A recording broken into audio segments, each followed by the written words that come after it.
આપણે આજે વાત કરી રહ્યા છીએ ડૉક્ટર જીવરાજ મહેતા પ્રાથમિક શાળા નંબર 89બીની, જ્યાં એક એવી ક્રિકેટ મેચ રમાઈ રહી હતી જે ખરેખર ખાસ હતી. કેમ? કારણ કે અહીં શિક્ષકો અને વિદ્યાર્થીઓ એકબીજાની સામે નહીં પણ એકબીજાની સાથે રમી રહ્યા હતા.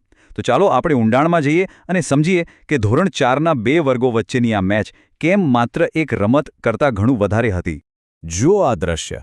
મેદાન પર એક શિક્ષક પૂરા જોશમાં બેટિંગ કરી રહ્યા છે અને એમની બાજુમાં જ એક વિદ્યાર્થી ઊભો છે. આ જોઈને જ ખ્યાલ આવી જાય કે આ કોઈ સામાન્ય સ્કૂલ મેચ તો નથી જ. આની પાછળ એક બહુ સરસ અને મોટી વાત છુપાયેલી છે. તો આ મુકાબલો કોની વચ્ચે હતો? આ મેચ હતી ધોરણ 4ના બે વર્ગો વચ્ચે. પણ હા, અહીં ખેલાડીઓ જરા હટકે હતા. તો મેદાનમાં બે ટીમો ઉતરી હતી. એક તરફ હતી ધોરણ 4અની ટીમ, જેનું નેતૃત્વ કરી રહ્યા હતા શ્રી વસોયા સાહેબ, અને એમની સામે હતી ધોરણ 4બની ટીમ, જેની કમાન સંભાળી હતી શ્રી વિનોદભાઈએ. એટલે સમજો કે આ માત્ર વિદ્યાર્થીઓની જ નહીં પણ શિક્ષકોની પણ પ્રતિષ્ઠાની વાત હતી. અને આ મેચનું સૌથી મોટું આકર્ષણ શું હતું ખબર છે? એ કે શિક્ષકો અહીં માત્ર કોચિંગ નહોતા કરી રહ્યા. અરે, એ તો પોતે ટીમનો ભાગ હતા. એમના વિદ્યાર્થીઓ સાથે ખભેખભા મિલાવીને રમી રહ્યા હતા, દોડી રહ્યા હતા, દરેક બોલનો સામનો કરી રહ્યા હતા. હવે વિચારો, આનાથી તો રમતનું રોમાંચ એકદમ અલગ જ લેવલ પર પહોંચી જાય ને? ચાલો તો હવે સીધા મેદાન પર જઈએ અને એક્શન જોઈએ. માહોલ કેવો હતો અને ઉત્સાહ કેવો હતો એનો અંદાજ લગાવીએ.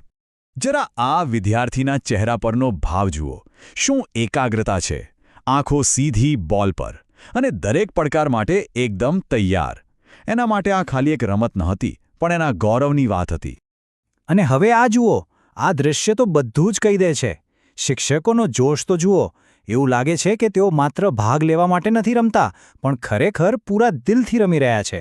અને આ જ વસ્તુ તો વિદ્યાર્થીઓ માટે સૌથી મોટું પ્રેરણા બની જાય છે. ફરી એકવાર એક નાનો ખેલાડી મેદાનમાં પોતાનો જાદુ બતાવી રહ્યો છે. આ બાળકોનો ઉત્સાહ અને એમનો જુસ્સો જ તો આખી મેચમાં જાન ફૂંકી રહ્યો હતો. તો આ એક્શન ચાલતી જ રહે છે. પણ એક વાત જે એકદમ સ્પષ્ટ છે એ છે શિક્ષકો અને વિદ્યાર્થીઓ વચ્ચેની આ અદ્ભુત એનર્જી. આ એક એવો અનુભવ હતો જેને બધાને એકબીજાની વધુ નજીક લાવી દીધા. સારું, તો આટલો બધો ઉત્સાહ હતો, સ્પર્ધા હતી, પણ શું ખરેખર જીત-હાર અહીં મહત્વની હતી? ચાલો હવે એ સમજીએ કે આ આખી મેચ ગોઠવવા પાછળનો અસલી હેતુ શું હતો. બસ આ એક વાક્યમાં જ આખી મેચનો સાર આવી જાય છે. અહીં મુખ્ય વાત સ્પર્ધાની હતી જ નહીં. વાત હતી મિત્રતાની, ઉત્સાહની અને સાચી ખેલદિલીની ભાવનાને સેલિબ્રેટ કરવાની. અને સૌથી અગત્યની વાત તો એ છે કે આ એક જ મેચમાંથી વિદ્યાર્થીઓ જીવનના કેટલાય અમૂલ્ય પાઠ શીખી ગયા. જેમ કે સ્પોર્ટ્સમેનશિપ, એટલે કે હારજીતને સન્માનથી સ્વીકારવી. પછી ટીમવર્ક, એટલે કે સાથે મળીને કામ કરવું, શિસ્તમાં રહેવું. અને હા, સૌથી જરૂરી વાત, જીતવા કરતાં પણ ભાગ લેવાનો જે આનંદ છે એ માણવો. જરા વિચારો, જ્યારે બાળકો એમના શિક્ષકોને પોતાની સાથે એક સાથી ખેલાડી તરીકે રમતા જુએ, ત્યારે એમનો કોન્ફિડન્સ ક્યાં પહોંચી જતો હશે? શિક્ષકોની આ સક્રિય ભાગીદારીએ બાળકોના મનોબળને ખરેખર બૂસ્ટ કરી દીધું. તો સવાલ એ થાય કે આ એક દિવસની રમતની અસર કેટલી લાંબી ચાલશે? શું આનો કોઈ લાંબા ગાળાનો ફાયદો છે? ચાલો એના પર પણ એક નજર નાખીએ. જો આપણે સારાંશ જોઈએ તો આવી પ્રવૃત્તિઓથી બાળકોનો શારીરિક વિકાસ તો થાય જ છે, એમાં તો કોઈ શંકા નથી. પણ એનાથી પણ મોટી વાત એ છે કે આનાથી ક્લાસમાં એકતાની ભાવના વધે છે અને કદાચ રમતગમત માટે જીવનભરનો લગાવ પણ જાગી જાય છે. અને છેલ્લે આ આખો પ્રસંગ આપણને એક સવાલ સાથે છોડી જાય છે.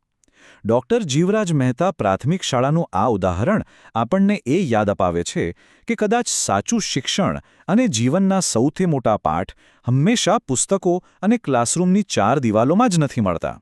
ક્યારેક એક ખુલ્લા મેદાનમાં પણ શીખવા મળે છે. વિચારવા જેવી વાત છે ને?